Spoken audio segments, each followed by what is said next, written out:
Kumpirmado, Saldico tumakas na at ito panibagong at isa pang kumpirmado. Etong si Secretary Bonuan ay dawit at kakuntsaba ng nakawan sa flood control. Naku po, eto na nga yung sinasabi natin at eto na rin yung inaantay natin na may magsalita na tumbukin netong si Secretary Bonuan na kasali talaga siya dito sa naging nakawan sa sa flood control dahil binisto na ho sila. Inilahad na yung kanilang mga baho ng isang dating DPWH secretary na naglahad na etong si Saldico ay nasa ibang bansa na nga daw. At ito namang si Secretary Bonuan ay talagang may alam dito sa nangyaring nakawan dito sa flood control issue. Naku po, ang tindi nitong mga to Ang nakakalungkot lang ho dito ay baka walang mapanagot sa batas dito sa mga nililitis na mga congressman, kontraktor at etong si Secretary Bonuan. Baka mamaya ito ay isang malaking palabas lamang ng Administrasyong Marcos para tuloy-tuloy ang kanilang tuloy-tuloy po ang kanilang nakawan diyan sa flood control issue. At ito hindi lang sa 2025 kundi pati na rin sa 2022, 2023 and 2024 national budget. Dahil kung sabi ko nga sa mga vlog ko, kung nakapagnakaw sila noong 2025, maaaring makakapagnakaw din sila noong 2024 nung mga nakaraang taon. So yan yung mga pag-uusapan natin dito at matindi itong inilahad ng dating secretary ng DPWH. Talagang hindi siya pumreno na ilahad kung sino yung mga dapat sisihin at dapat managot dito sa mga sa mga congressman or sa mga flood control issue na nawawalang mga budget at kung saan na napunta. Hindi siya natakot, talagang dire-diretso ang kanyang salita na tinumbok niya itong si Saldico at si Secretary Bonuan. Naku po, nung nakaraan ho sa Senate hearing, etong si Secretary Bonuan ay tudo tanggi na na wala daw kinalaman or wala daw siyang alam sa mga, ang alam niya lang yung Ghost Project, pero wala siyang alam kung sino yung mga talagang promotor ng nakawan diyan sa flood control issue na yan. Ayun yung mga pag-uusapan natin ngayon. At eto, Senator Ping Lacson gusto ng pangalanan ng mga congressman na dawit sa mga flood control. Ay nako, patindi ng patindi ang labanan talaga dito At ayun nga, ang masakit ho dito ay itong Administrasyong Marcos nakukuha pang tumawa sa mga interview niya sa kabila ho ng mga sa kabila ng mga nakawan na nangyayari diyan sa flood control issue na yan. Oo, makikita natin lahat ng mga interview niya, halos tawa siya ng tawa. Parang hindi niya pinoproblema ho yung yung mga nangyaring mga ninakawan ng mga distrito sa iba't ibang panig ng Pilipinas. At ang masakit pa ho dito asan na yung mga asan na yung pera? May babalik ho ba sa kaban ng bayan? Ang malupit pa dito may mga lugar na wala namang, hindi naman binabaha, pero may issue sa may pondo sa flood control. Ang lupit ng mga nangyayari ho ngayon. Biruin mo, hindi naman binabaha yung lugar na yun, pero may budget ng flood control. At maraming nga nagsasabi na baka ito na nga daw yung mga kapalit nung para i-impeach or pumirma kay Vice President Sara Duterte. Baka ito na nga daw yung mga kapalit na bibigyan kita ng project, malaki, bilyon-bilyon, basta isa ka sa mga sumuporta sa impeachment kay Vice President Sara Duterte. So may mga ganyang katanungan ngayon na nababasa natin at mga opinion ng mga netizen mapatungkol dito sa flood control issue na to. So dito muna tayo. Ilang COA auditor kasabwat raw sa mga ghost project nito. Panoorin natin ito. Nabanggit po kasi kahapon ni Senator Ping Lacson ang COA. Doon sa hatian, doon sa pie yung pie na sharing po nitong pondo para sa flood control. Nako. At nabanggit na zero, bagamat maliit compared to the 20 to 25% na nakukuha po ng project proponent, ay to 1%.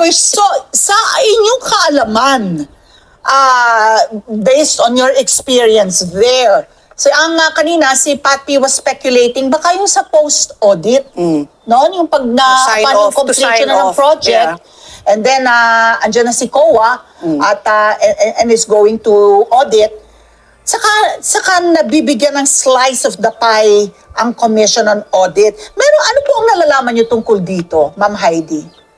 Okay, ang tanong is ano ang nalalaman tungkol dito? Ay, ayusin ko yung tanong kasi parang nasa COA pa ako. Wala na ho ako, 10 taon na ho ako wala sa COA. Based on your experience when you were there nga po, Ma'am Heidi. Ang ating pag-uusapan ay yung ating punto de vista from an auditor's point of view. Okay? Lahat naman po ay ng ahensya ay hindi natin pwede sabihin perfecto. Ang ibig sabihin, meron tayong mga controls, pero alam ho natin sa COA na meron din tayong tinatawag na audit risk. Yung risk na hindi mo ma-audit lahat, and then yung risk din na posibleng may connivance. Lalo-lalo na ho sa ghost project, hindi ho pwedeng walang connivance.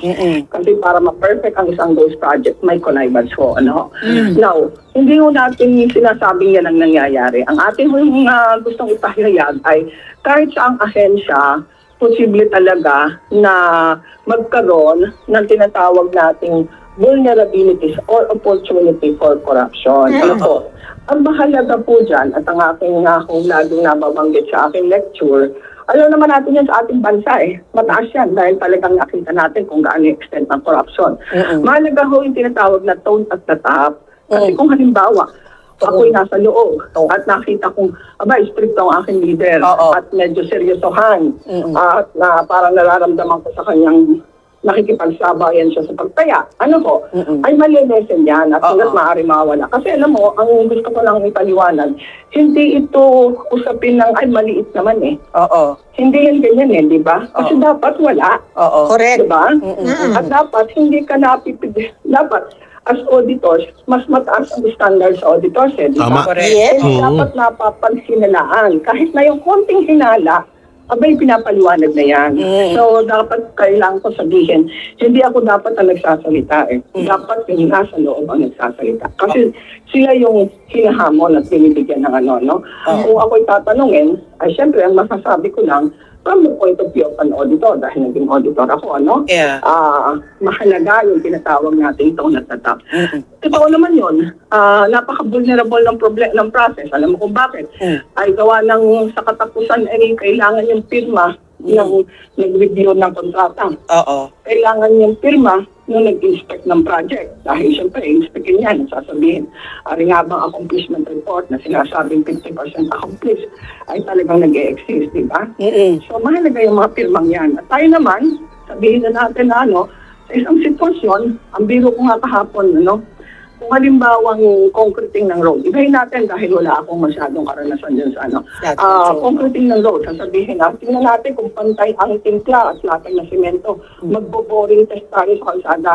Ang cost niyan, ikakarga sa kontraktor, diba? Dahil hindi naman pwedeng ikarga sa COA. Correct. Budget yan.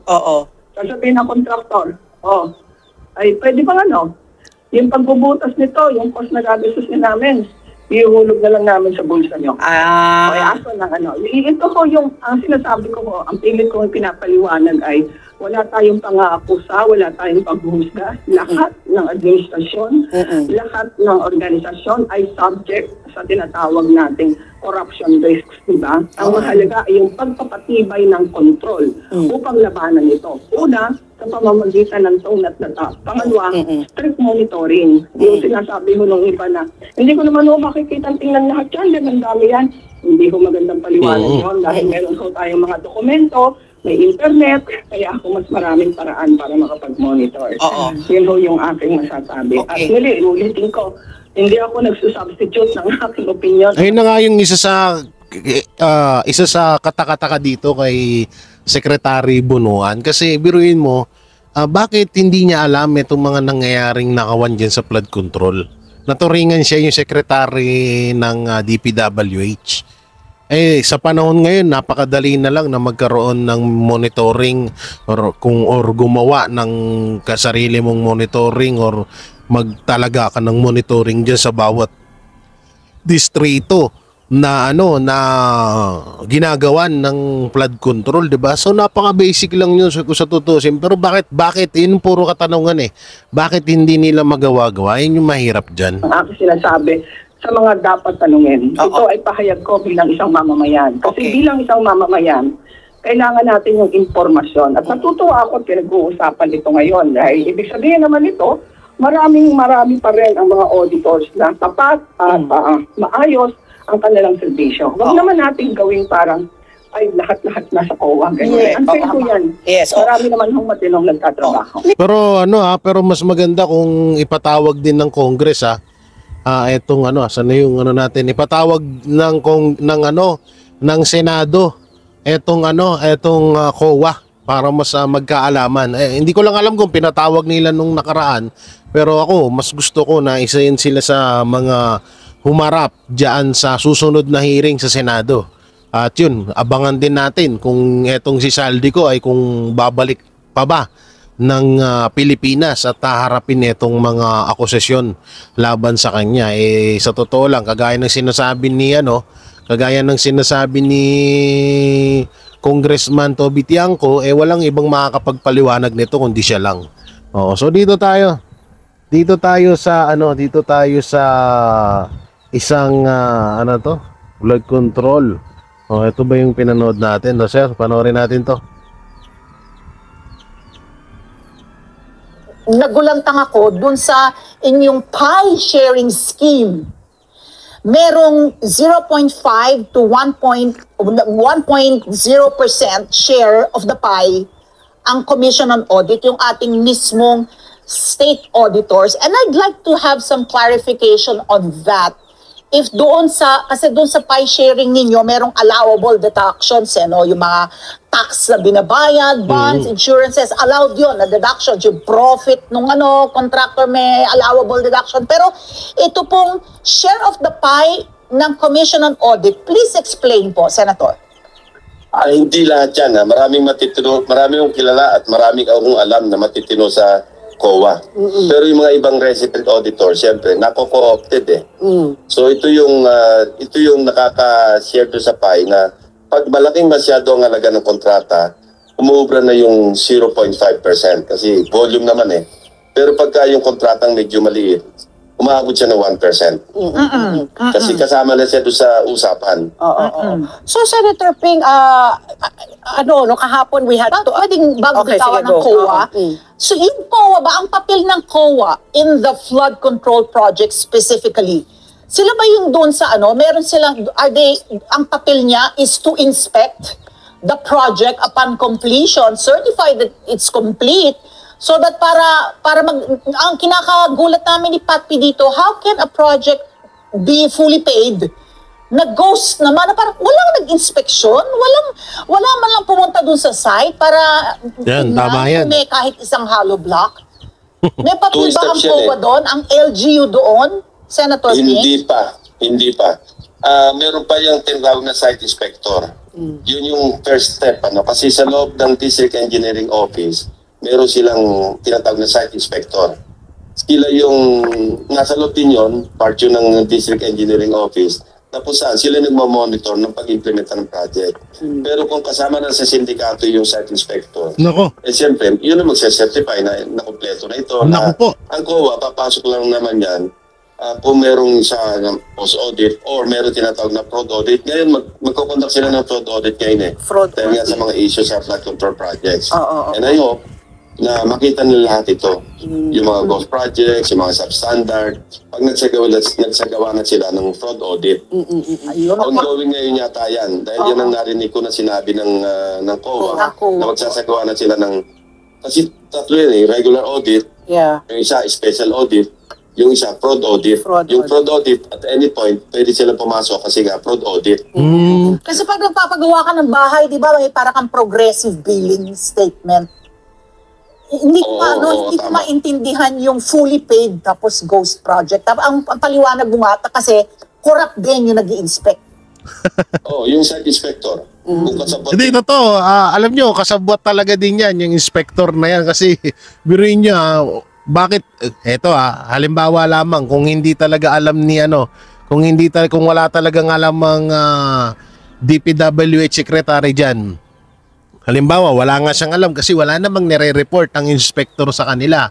Or kung saan man nagre-report netong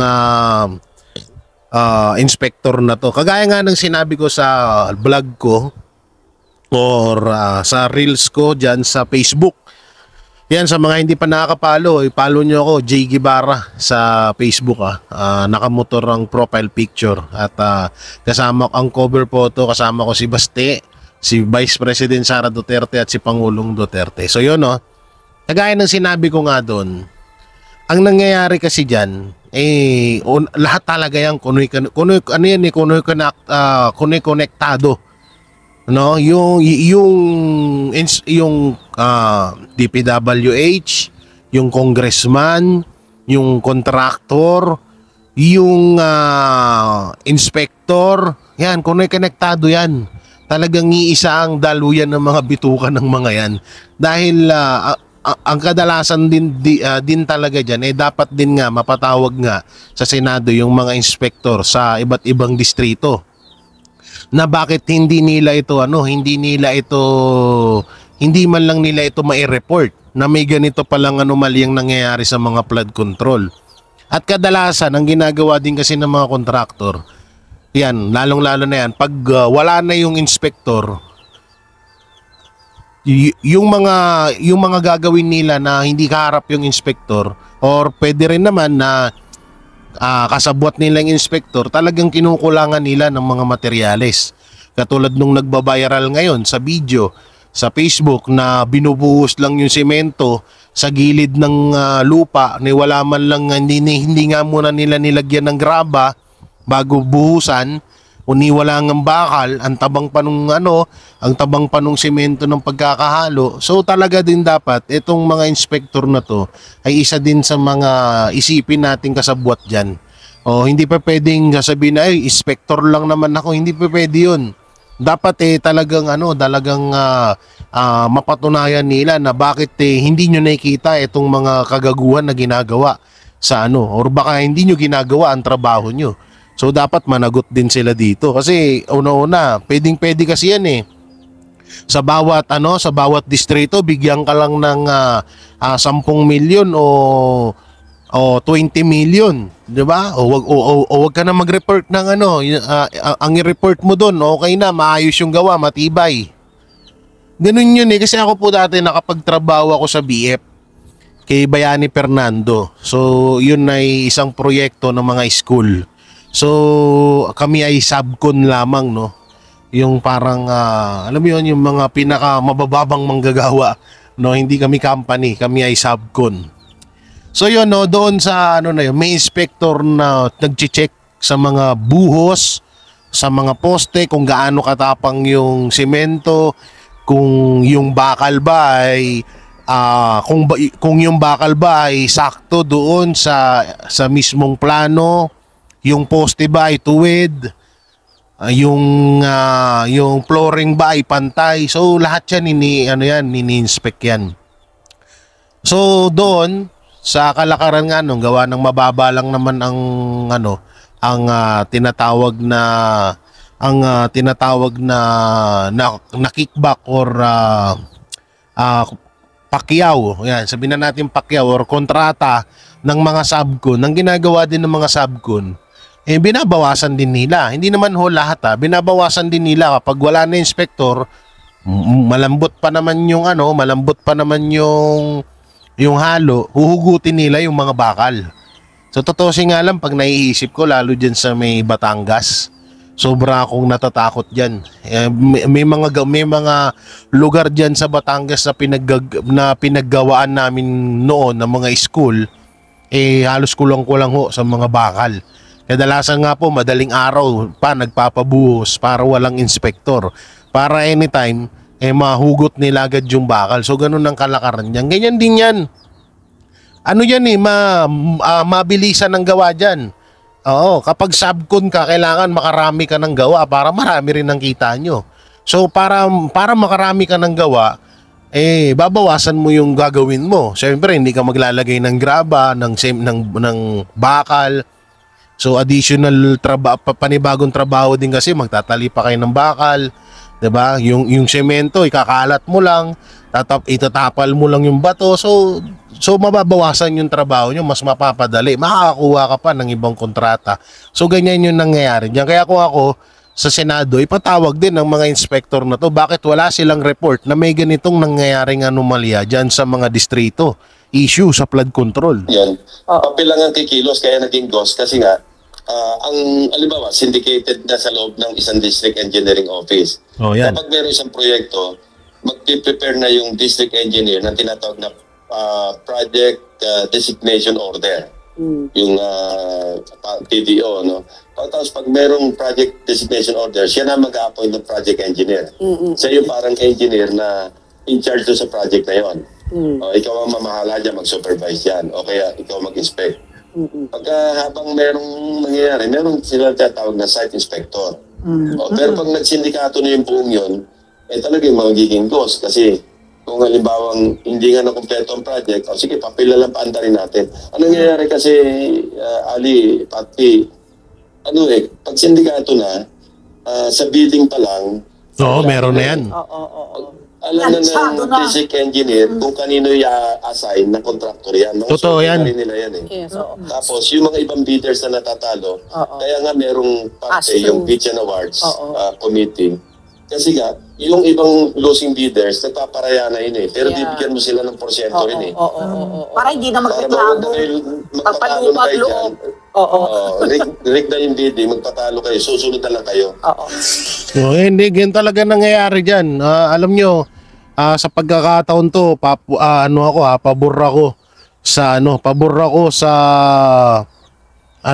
ako dito sa sinabi ni Ping Lacson na talagang meron talagang sindikato dyan doon pa lang sa bidding. Hanggang sa makarating na yan doon sa mga manggagawa, sa mga kontraktor, meron pa rin yan. Ang dami yan, ang dami pinagdadaanan yan. Sabi ko nga sa inyo, halimbawa, 1 billion 1 billion ang project sa isang distrito. Paglabas sa DPWH, 900 million na lang. Pagdating sa congressman, yung sinasabi nila na nire-request ng mga congressman. Totoo naman yun, nagre-request lang sila. Pero, syempre, bilang ikaw yung congressman doon sa distrito na yun, malalaman mo na may katarantaduhan na ginagawa doon. So, magsusumbong ka. Diba? Puputak ka. So, para hindi ka pumutak, meron ka rin doon sa budget na 1 billion.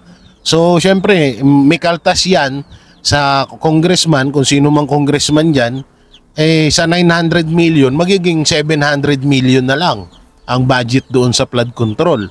Paano yung mga contractor? Diba? So, babawasan din nila. Yung mga contractor naman, ipapasa yan sa mga subcon. So, magkano lang mapupunta sa subcon? O yung sabihin na natin na dawit dito, yung inspector. Magiging 500 million na lang ang budget ng flood control. Ang estimated budget nun ay 1 billion. So napakalayo na, 'di ba? Halos kalahati na yung na-kickback nila. So napaka brutal ng ginagawa nila dito. Ang masakit dito etong mga kontraktor or etong mga baka mamaya etong mga nasa laylayan ng kanilang rito, ang kanilang sisihin na palabasin nila na sila talaga yung mga kumikbak ng pera. Yung mga, ayun ang masaklap dyan. Alam naman natin yung galawan ng iba dyan. So dito, ito pa pinakamalupit. Kung matatandaan natin ang pork barrel at nandyan ang pangalan ni Napoles, diba, tumatak sa kasaysayan yan na pinakamalaking nakawan na nangyari sa gobyerno, pero tinalo na Tinalo na ng flood control issue ang 2014 pork barrel scam ni Napoles at iba.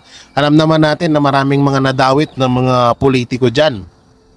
'Di ba? So maraming nadawit na mga politiko diyan. Nandiyan nga sila Bong Revilla ata, sila Enrile, yan mga natatandaan ko.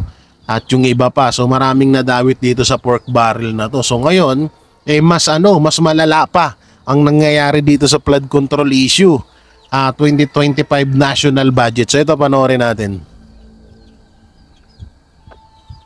Itong mga expose po dito sa mga ghost project tsaka substandard. Ang tanong ko lang po, meron ko bang mananagot? And moving forward, is this just going to be in aid of legislation or do we see, kasi parang economic sabotage nga ito, sabi nga ng Pangulo, galit na po siya. Paano po kaya natin po ito mareremedyohan na po talagang hindi na po talaga tayo mauulit sa ganitong pamamaraan ng mga proyekto? Well, I just hope na talaga may mangyari at saka talaga mayroong maparusahan, mayroong makasuhan. Tama. At mayroong makulong. Tulad sa, di ba, 2013, 2014, kainitan ng Napoles case. Janet Lee. Lahat parang nag-hold back. Parang lahat naging conscious. After a while, nagkaroon din na pati ang Korte Suprema, nagkaroon na ng ruling, declaring PDAF or pork barrel unconstitutional, di ba? Pero after a while, napalikutan naman yung Supreme Court ruling. Yeah. Lalo lumaki pa kasi nung araw na legal yung pork barrel, 200 million ng senador, 70 million ng congressman. Pero ngayon, billion na yung pag-uusapan. Hindi na makontento sa daang milyon. Billion, at hindi na rin makontento sa billion. Tens of billions na ang usapan. Ganyan nakalupit ngayon, no? Talagang hindi na kontento. Hindi na kontento sa milyon-milyon, kundi bilyones na. Hindi na kontento sa 1 billion eh. Kailangan may 5 or 10 billion eh. Tiniyak naman ni Senador Panfilo Ping Lacson na handang pangalanan ng kanyang mga testigo ang mga idinadaw ng opisyal na gobyerno at ilang mga mambabatas sa manumalyang ghost flood. Alam nyo, talagang minsan dito, alam naman natin na nabanatan natin to si Ping Lacson, pero ika nga natin, di ba, pag tama palakpakan, pag mali banatan. So dito, palakpakan natin siya. At abangan natin to Senator Ping Lacson, huwag kang maging katulad ni Senator Rapi Tulfo na sa una lang naging mainit, pagdating sa dulo, no? So ayos to Control projects. Sarap ito ng panawagan ng ilang senador na tukuyin na kung sino-sino ang mga ito. Meron Vera sa balitang yan. Dapat pangalanan na yan. Nakikita naman po natin substandard nagko-collapse at hinimok ni Senator Juan Miguel Zubiri si Senator Ping Lacson na pangalanan na ang mga mambabatas at iba pang government officials na posibleng kasabwat sa mga anomalyang ghost flood control projects. Yan ay matapos idetalye kahapon ni Lacson ang mga anomalyang proyekto sa Pampanga, Oriental Mindoro, Bulacan at Ilocos Region. Hindi pinangalanan ni Lacson kahapon ang isa sa mga mambabatas na may budget insertions sa proyekto pero nakabanderaan niya sa Facebook account nito ang mga flood control projects Sino kaya yan? na pinondohan ng kanyang opisina. Ano kaya ang taglay na agimat ni Congressman? What if, Mr. President, kung saan may multi-million projects, dumadapo ang agila. Diyan na ba yung speaker? Pero lubog pa rin sa baha ang nadadapuan ng agila.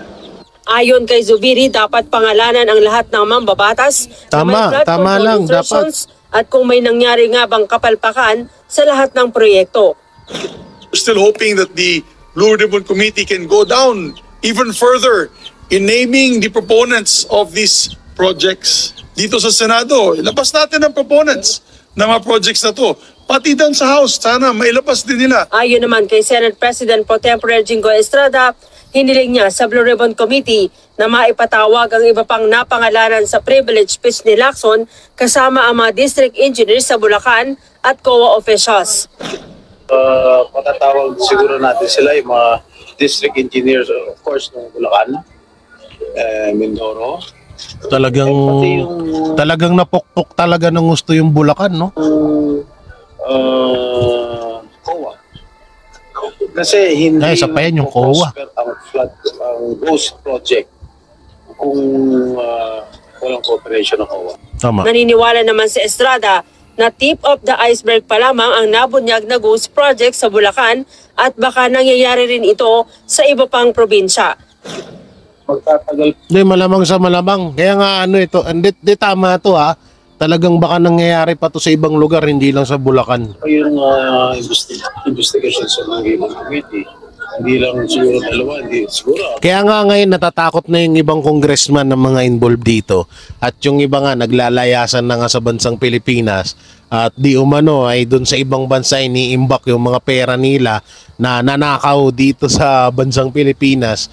Kasi nga sa totoo lang, talagang grabe itong pangyayari na to. Yun nga lang, ang masakit to dito, mapapanagot kaya sila, may bali-balita na, di ba, palabas lang to ng Marcos administration, itong issue sa flood control. So, yan ang mahirap dyan.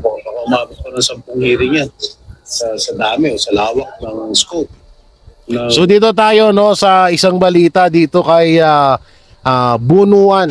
Kasunod na mga naglalabasang anomalya sa flood control projects. Nanawagan ng ilang magbabata sa pagbibitiw o pagsibak kay Public Works Secretary Manny Bonoan. Nako. Nagsalita na rin ang DPWH Secretary ng Aquino Administration tungkol sa flood control master plan na itinurn over pero hindi inaksyonan ng sumunod na administrasyon. Nako po. Ayon sa palasyo, wala silang natanggap na ganitong plano mula. Tapos biglang wala na naman, biglang tanggi na naman ng administrasyon. Yan ang malapit dyan. Sa Duterte administration. Nakatutok si Ma'am sa plano mula sa Duterte administration. Naku po, isinisi na naman sa mga Duterte. Malupit to ha, ulitin natin ha. Sa pagbibitiw o pagsibak kay Public Works Secretary Manny Bonoan. Nagsalita na rin ang DPWH Secretary ng Aquino Administration tungkol sa flood control master plan na itinurn over pero hindi inaksyonan ng sumunod na administrasyon. Ayon sa palasyo, wala silang natanggap na ganitong plano mula sa Duterte administration. Naku po! Patay tayo dyan. Ito na nga ba yung sinasabi ko? Sa Duterte na naman mapupunta tong issue ng ng flood control. Panibagong diversion na naman to para mapagtakpan nila yung issue nila. Paktay tayo dito. Oo, ihari na tayo dito. Sige, panoorin natin. Nakatutok si Ma'am Gonzalez. Ang tanong ni Senador Kiko Pangilinan sa gitna ng sunod-sunod na kontrobersya sa flood control project sa bansa na pinamamahalaan ng Department of Public Works and Highways. Bakit hindi pa nagre-resign yung Secretary ng Public Works? Dagdag ni Senador Win Gatchalian, dapat magkusa na si DPWH Secretary Manny Bonoan. Mahirap imbestigahan sarili mo, walang lalabas yan. Tingin ko out of delicadeza dapat gawin na yan. Hindi naman daw isinasantabi ni Senate President Pro Tempore Jinggoy Estrada ang posibilidad na hindi alam ni Bonoan ang ginagawa ng mga tauhan niya. Pero I'm not defending him, pero baka hindi lang nalalaman ni kalokohan yun, Senator Jinggoy. Yung mga nangyayari sa baba. Kalokohan yun. Mamaya papanood natin sa inyo. Mamamonitor yan eh. Kaya lang, ang problema niya, command responsibility. That is his responsibility as Secretary of the Department. Pero katwiran ni Kamanggagawa Party List Representative Ellie San Fernando, kung hindi raw alam ni Bonoan ang nangyayari sa ahensya niya at tinuturo niya ang mga regional director at district engineer, ibig sabihin, incompetent siya. Kung alam naman daw ni Bonoan ang mga maanomalyang proyekto at wala siyang ginawa, kurakot siya. Kaya hiling niya sa Pangulo, sibakin na ang kalihim. Kayo na po ang nagsabi, galit na ho kayo. Kami rin po ay galit na dahil pera ng mga manggagawa at ordinaryong Pilipino ang pinag-uusapan dito. At sinong ahensya ba ang nasa ulunan yung mga maanomalya na flood control project? Hindi pa DPWH? Kaya sa'yo, Secretary Bonoan, kung may kaunti pa na kahihiyan dyan sa katawan mo, have the courtesy, umalis ka na dyan, bumaba ka na sa pwesto mo. Yun. Sinusubukan namin kunin ang pahayag ni DPWH Secretary Manny Bonoan kaugnay rito. Si dating DPWH Secretary Rogelio Babe Singson noong administrasyon ni Pangulong Noynoy Aquino, aminadong may kalakarang padula sa district level. Sinabi daw niya dati kay dating Pangulong Aquino na pabayaan na ang 10% parte ng mga nasa baba. Admittedly, may mga pangangailangan sa district level. Pero sa ngayon, grabe na raw ang sitwasyon. So ibig sabihin talagang matagal na pala talaga to, no? Oo, ang masaklap dito, yun nga, baka isisi na naman to sa mga Duterte. Dagdag pa niya, nag-iwan ng Administrasyong Aquino ng 351 billion peso flood control master plan pero hindi ito inaksyonan ng mga sumunod na administrasyon. Hinihinga namin ng pahayag ang mga sumunod na DPWH Secretary noong Duterte administration. Sina ngayon Senador Mark Villar, Rafael Yabut at Roger Mercado. Sabi naman ng palasyo, wala silang natanggap ng flood control master plan mula sa Duterte administration. Tinanong po din natin si Secretary Bonoan kung Puta na, nagsalita na yung pangalawang asawa ni Marcos Jr. Ayop ka, Auntie Claire. Nasisi na naman lahat na lang ba? Pati ba naman tong flood control na to? Kasi masisisi na naman sa mga Duterte. na-turn over ba itong mga sinasabing master plan?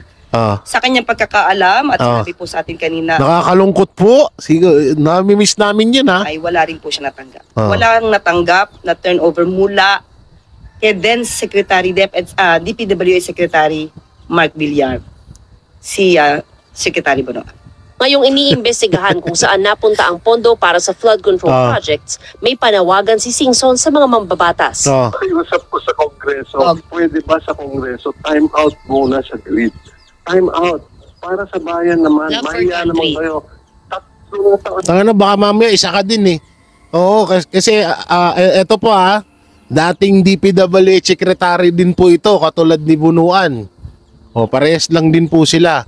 So kung ginawa ni Bunuan yung pagnanakaw ngayon, ibig sabihin kaya-kaya mo rin gawin yun. Naging DepEd tuloy, naging DPWH secretary ka din. Huwag kang magmalinis, oy. 3 taon na lang yung natitira. Tama na 3 taong nakaraan.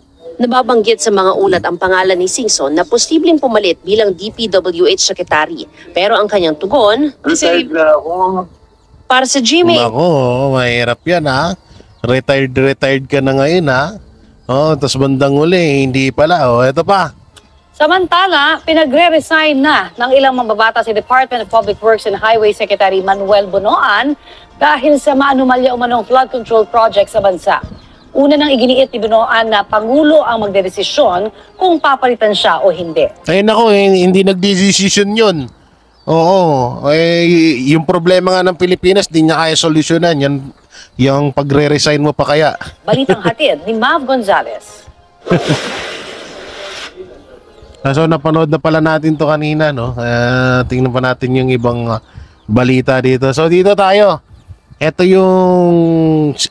po yung video na sinasabi ko na patotoo na itong si Secretary Bunuan ay involved talaga sa nakawan sa flood control. At nandito rin sa video kung asan na nga ba si Saldico at kung kailangan ba nating sisihin si Saldico dito sa flood control issue na to. Balita po ito ng GMA panoorin po natin. Kaugnay pa rin sa maanumalya umanong flood control project sa bansa, makakapanayan natin ang dating Secretary ng Department of Public Works and Highways na si Rogelio Singson. Magandang umaga po at welcome po sa Balitang Hali. Ayan na. Magandang umaga. Opo, inamin niyo po na panahon niyo pala sa DPWH meron ng padulas sa flood control project sa district level. Ayan inaamin niya na merong padulas na nangyayari sa DPWH. Ibig sabihin, pati din pala siya ay ganun din. Paano niyo po ito tinugunan noon? Well, bago kami dumating dyan kasi talagang notorious ang DPWH. Nakikipaglaban sa top 3. Customs, PNP, kami. Yan parati. So, ang mandato sa akin ni President Noynoy ayusin at bawasan o alisin ang korupsyon sa DPWH. Ganun lang kadiretso. Sabi ko sa kanya, basta suportahan niyo kung gagawin natin yan. Paano niyo po tinugunan yung padulas? Of course, nagkaroon din kayo ng investigasyon noon. Meron o bang napakulong dahil dito sa mga kasong sinasabi niyo na anomalya? Marami akong napatanggal na mga empleyado ng DPWH magmula sa USEC hanggang District Engineer. And then that's when we instituted what we refer to as promotion from within. Ibig sabihin, lahat ng vacancy for district engineer, assistant regional director, ASEC, ipinopost namin yan sa bulletin boards ng mga opisina at sinasabi namin kung tingin nyo qualified kayo, mag-apply kayo at bibigyan namin kayo ng qualification exams. At walang nakakalusot na tigalabas. So internal po talaga, yun yung ginawang pag-resolve. Kasi hindi natin gaanong... Ang masama pa dito, isa sa naiisip ko, ang masama dito, baka mamaya pagtulong-tulungan ng mga kontraktor at congressman, etong si Secretary Bunuan, ayun yung naiisip ko dyan. Baka siya talaga yung pukpukin dito. No? Kasi isipin nyo maigi ano lang, nakakadamal lang, nakakaisip lang ako ngayon, may mga nangyayari na rin na ganyan, na desisyon dyan sa Kamara na pinagbibitaw na nga ito si Bunuan. Malamang sa malamang ang strategy na gawin dito, etong si Bunuan ng dikdikin nila para maabsuelto etong katulad niyan ni Saldico at yung iba pang mga iba pang mga congressman at contractor na involved dito sa nakawan dito sa flood control. Ayun yung naiisip ko dyan narinig o lumabas itong mga ganitong issue. Ngayon po talagang nakalabas na ito. Mayroon pang isinasagawang investigasyon ngayon. May patutunguhan ho kaya itong iba't ibang investigasyon sa flood control projects? Well, sana, no? I wish. And in my short meeting with Secretary Bunuan, mukhang dapat may mga kasuhan ng plunder. Plunder ang sinasuggest ko. No? Kasi pag plunder, hindi lang yung empleyado mismo, kundi pati yung private sector involved. So, after that, it will now have to take the DOJ, the Ombudsman, and the COA to come up with their own documents para may ma-pinpoint. Meron naman dapat sigurong managot dyan sa ganyang klaseng anomalya na napaka-garapalan. Dahil nga po dito pinagre-resign mismo si Secretary Bunuan, pero may mga nagsasabi rin namang posibleng hindi niya alam yung mga nangyayari sa baba. So palagay po ninyo sa inyong karanasan napakinggan nyo to ng DPWH noon, pwedeng hindi nyo alam yung mga nangyayari sa baba? Hindi, pwedeng hindi. Noong panahon ko, identified kung ano yung klaseng project at namomonitor lahat yan. Ang naging problema kasi, dati-dati ang level ng approving authority ng district engineer ay 50 million. At yung regional director, 150 million. Anything above that, pupunta na sa central office yan. Okay. Ngayon, ang level of authority ng district engineer ay nasa 150 million. Ang regional, nasa 400. Sa katunayan, wala nang umaakyat na local project sa head office. Ang projects nila ay yung foreign-assisted projects. So you can imagine what's happening. Alam naman natin. Diba? So dito pa lang, pinatunayan nitong dating DPWH Secretary na posibleng na hindi pa pwedeng walang alam si Secretary Bunuan sa mga nangyaring nakawan dyan sa flood control. So siya na mismo. So napaka-posible naman din talaga na walang alam si Bunuan. Pero ako naniniwala na hindi lang si Bunuan ang involved dito. Marami yan sila. Yan ang dyan talaga ako naniniwala. And 9 district engineer is at the mercy of politicians. So 150 magkakaroon ng insertion na 1 billion. Hindi mo na makikita yan. Chachap-chapin na yan para lahat yan. Aaprubahan na lang at the district level. Para lang po malinaw, so ang sinasabi nyo, alam ng central office yung mga nangyayari sa baba? Well, ang nangyari dito, apparently, ganito kasi yung proseso ng budget. Meron tinatawag, and I think Senator Ping Lacson is very aware of this dahil panahon ko talaga siya yung nagbabantay between the NEP or the National Expenditures Program na sinasubmit ng line agencies at kung ano yung lumalabas sa Kongreso under the General Appropriations Act. Yung proseso na yan, magsasabit ang line agencies. For example, DPWH, for 2025, ito yung budget namin. Sabihin mo na, 900 billion. Together with the other agencies, President Bongbong signs off, submits to Congress. Ito yung National Expenditures Program ng Executive Branch. Ngayon, the lower house and the Senate will deliberate on the submitted NEP. Ang nangyari, yung sinubmit ng DPWH na 900 billion, naging 1.1 trillion. Yan na. Okay. So, nadagdagan ng insertion sa Kongreso, lower house o Senado ng 200 Biruin mo? billion. Biruin mo ha, ang request ng DPWH na pondo, ito yung pondo namin, 900, alimbawa, 1 trillion. No, 1 trillion ng request ng DPWH. Pagdating naman pala sa Congress, pwede palang gawing 1.1, no, or 1.2, or sabihin na natin 1.5 trillion. So ganung kalupit ang nangyayari ho dito. So ibig sabihin talaga, hindi lang sa DPWH, kundi sa Congress, meron talagang involved dito sa nakawan sa flood control budget.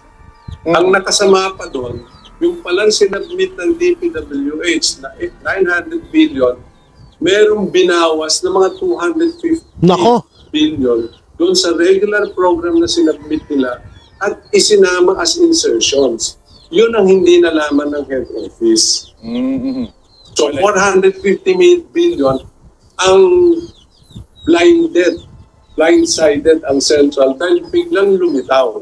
O ngayon, ang sabi, bakit hindi inobjekan?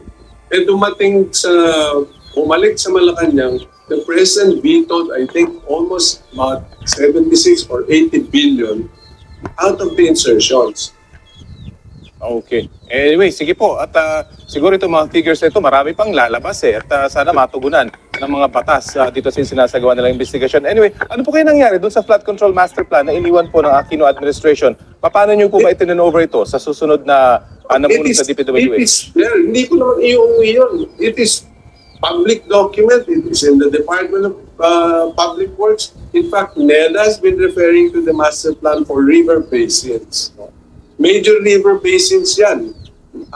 If I'm not mistaken, 18 major river basins. But admittedly, because that was, 15 years ago, you have to update that number, no? In terms of, dati standard namin, 50-year flood data. Ngayon, hindi na pwede yun because of climate change. Dapat i-upgrade na nila sa 100 years. So again, merong master plan, pero apparently hindi lang po natingnan. Para po sa inyo, dapat na mag-resign ang head ng DPWH po ngayon dahil sa mga nangyayaring anomalyang ito? Importante, may confidence si President Marcos at saka full backing. Hindi pwede yung walang full backing ng Presidente. Marami pong nagsasabi kayo, inire-recommenda Anong reaction nyo roon? Tumanggi na ako dun sa mga feelers dahil naawa naman ako sa safety ng pamilya ko. Bakit po safety ng pamilya nyo? Yung inyong isa sa consideration? Iisipin mo, untugin mo lahat yung mga contractors na yan. Mura-mura buhay ngayon. Okay. Totoo, no? Sige po, maraming salamat po sa oras. So yun, no, mga banateros, mga kabiyaya, grabe to. Ang tindi nito, mga pahayag na to. So ibig sabihin talaga, may alam talaga si Secretary Bunuan. Ang masakit ho dito, yun na nga, nakakuha na naman ng idea ang mga anti-Duterte na pwede pala nating ibato sa mga Duterte itong issue sa flood control. Ay nako, grabe na to, ang tindi nito. Yan ang, malamang sa malamang yan ang mangyayari dyan. Alam naman na natin yung mga anti-Duterte dyan, ay kapag makakita lang ng kapiranggot na masisilip at maibabatong issue sa mga Duterte, talagang pupursigihin nila yan.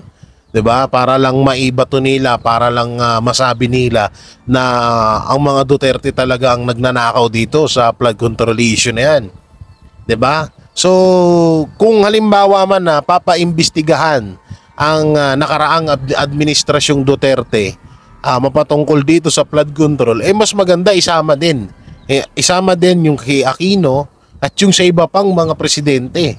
Hindi lang kay Duterte, baka mamaya kasi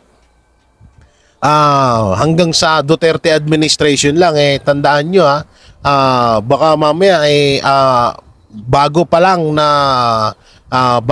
mas nauna ho si Aquino maging presidente kaysa kay Duterte. Kaya kung halimbawang iimbestigahan, kaso nga lang, sino mananagot na nun? Sino na ang mananagot noon? Nung panahon ni Noynoy, patay na si Aquino. So si Pangulong Duterte, talagang malamang sa malamang, nakukutuban ko, bubunuin na naman nila to. Papalakihin na naman nila tong napakapiranggot na butas laban sa mga Duterte. At ayun na nga mga banateros, kagaya nga ng kagaya ng mga nababalitaan natin sa social media, ay may mga congressman na nga daw po na nag-iibang bansa para daw makapag-imbak na or doon na nila dinadala ang kanilang mga yaman. Para kasi hindi sisilipin yan no? So mabubunyag ang yaman ng mga congressman. Kaya ang ginagawa ho daw ngayon iniimbak na nila sa ibang bansa yung mga pera na nakulambat nila dito sa flood control na to. At may mga bali-balita na itong si Saldico nga daw ay naispatan daw sa Hawaii. Alam naman na natin na kung saan din nag-iimbak ang